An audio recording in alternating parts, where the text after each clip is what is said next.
Hello students हम अपने इस वीडियो लेक्चर में मॉड्यूल 4 का नेक्स्ट टॉपिक कवर करेंगे। बच्चों, जो हमें इस वीडियो लेक्चर में स्टडी करना है वो टॉर्क की क्वेश्चन डराइव करनी है डीसी मोटर के लिए। बच्चों, बहुत ही इंपॉर्टेंट टॉपिक है ये एग्जाम पॉइंट ऑफ व्यू से। इसके पहले वाले वीडियो के लेक्चर में हम लोगों ने जनरेटर की ईएमएफ इक्वेशन डराइव करी थी, अब हम लोग टॉर्क की क्वेश्चन डराइव करेंगे। बच्चों, सबसे पहले टॉर्क की क्वेश्चन को डराइव करने के पहले हम लोग यह जान लें कि टॉर्क क्या होता है। टॉर्क टर्निंग और ट्विस्टिंग फोर्स होता है किसी एक्सिस के अबाउट। सो द टर्निंग और twisting force about an axis is called torque. कोई एक्सिस है इस तरीके से, इस एक्सिस पे अगर आपका इस तरीके से ऐसे टर्निंग जो फोर्स लगेगा उसे ही हम लोग टॉर्क कहेंगे। तो बच्चों, उस टर्निंग फोर्स के लिए हमने क्या करा, इस तरीके से एक व्हील कंसीडर कर लिया हुआ है।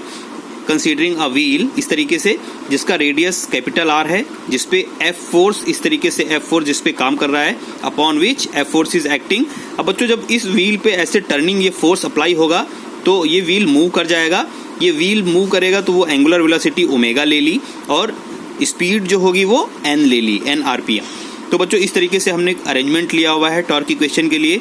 अब दूसरी बात बच्चों, जब हम देखते हैं टॉर्क, तो टॉर्क का बेसिक जो फार्मूला होता है वो क्या कहता है, force into distance, F into distance, जिसको हम लोग आर कहते हैं बेसिकली।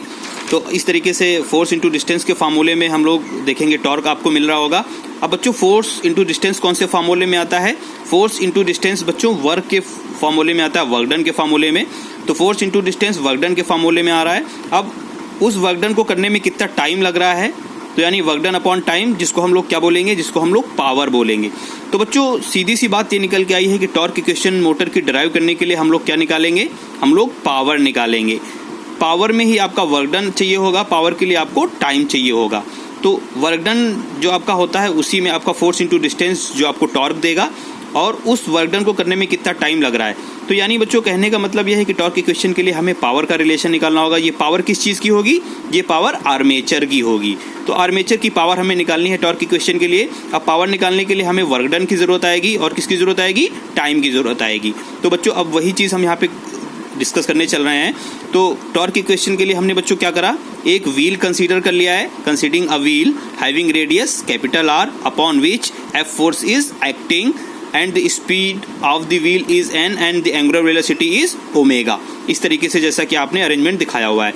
तो बच्चों, अब जो हम ये वर्क डन और टाइम जो निकालेंगे, मीन्स पावर निकालेंगे टॉर्क की क्वेश्चन के लिए, तो उसके लिए वर्क डन और टाइम चाहिए होगा। तो ये जो वर्क डन और टाइम होगा ये एक रिवोल्यूशन का होगा। जैसा कि हम लोगों ने जनरेटर की ईएमएफ इक्वेशन के लिए भी एक रिवोल्यूशन का डेटा देखा था, तो वैसे ही हम लोग यहाँ पे एक रिवोल्यूशन का डेटा यूज कर रहे हैं, क्योंकि आपका जो व्हील होगा एक रिवोल्यूशन में जो डिस्टेंस ट्रेवल करेगा वो 2 पाई आर होगा।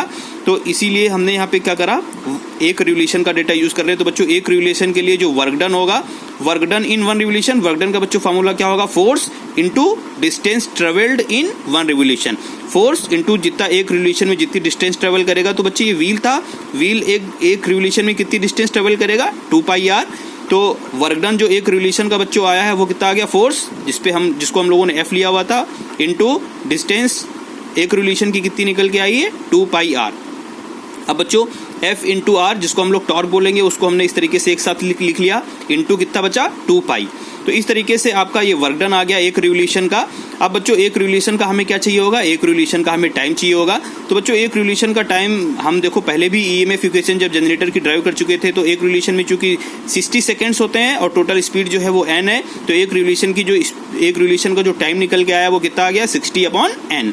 तो बच्चों, अब हमने कुछ नहीं करा, अब हमने क्या करा, पावर निकाल ली, क्योंकि हमें पावर निकालनी थी आर्मेचर की। पावर में ही वर्क डन और टाइम का यूज हो रहा था, इसीलिए हमने वर्क डन और टाइम निकाला है वन रिवोल्यूशन का।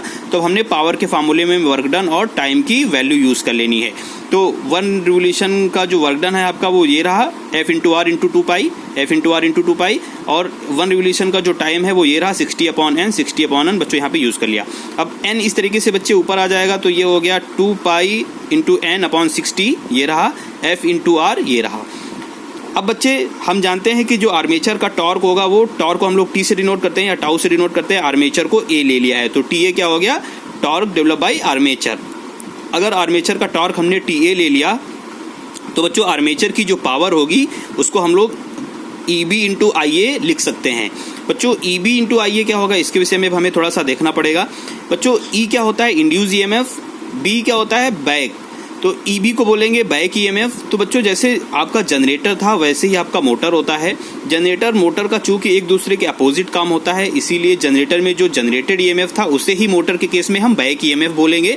वैल्यू सेम होगी। जनरेटर का जो ईएमएफ होता था उसकी बच्चों वैल्यू कितनी थी, ईजी उसको लेते थे NP5Z/60A होती थी, लेकिन उसी जनरेटेड ईएमएफ को मोटर के केस में हम लोग बैक ईएमएफ बोलेंगे, जिसकी वैल्यू वही होगी NP5Z/60A, लेकिन मोटर है इसलिए उसको बैक ईएमएफ कह रहे हैं। बैक ईएमएफ बच्चों इसको इसलिए कहते हैं क्योंकि लेंज लॉ से जिस वोल्टेज के द्वारा प्रोड्यूस होता है उसी का अपोज करता है, इसीलिए इसको हम लोग बैक ईएमएफ कहते हैं। तो कहने का मतलब यह है कि जो आर्मेचर की पावर हो गई बच्चों, पावर का फॉर्मूला वोल्टेज इंटू करंट, तो आर्मेचर का वोल्टेज ईबी इंटू आर्मेचर की करंट जो होगी उसको आईए लेंगे। करंट को आई से डिनोट करते हैं, आर्मेचर की है तो ए।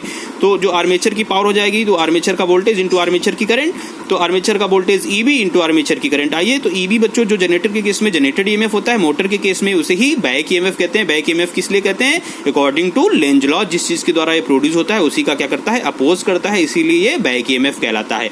तो बच्चों कुछ नहीं करा, ये जो पावर थी आपकी इस पावर को आपने आर्मेचर की पावर से रिप्लेस कर दिया, तो पावर की जगह हमने आर्मेचर की पावर लिख ली। तो आर्मेचर की पावर कितनी लिख सकते हैं, ईबी इंटू आईए इक्वल्स टू, ये आपका पहले से था 2πN/60। अब F इंटू आर को बच्चों हम लोग क्या लिख सकते हैं, टॉर्क लिख सकते हैं। कहाँ का, आर्मेचर का। आर्मेचर का टॉर्क क्यों लिख सकते हैं, जब आर्मेचर की पावर लिखी है तो टॉर्क भी कहाँ का हो जाएगा, आर्मेचर का हो जाएगा, इस तरीके से।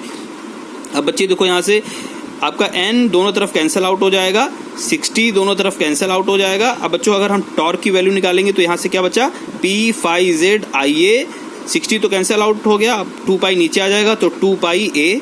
अब टॉर्क की वैल्यू फोर्स इंटू डिस्टेंस था, तो फोर्स की यूनिट न्यूटन और डिस्टेंस की मीटर, तो टॉर्क की वैल्यू निकल के आ गई P5ZIA/2πA न्यूटन मीटर।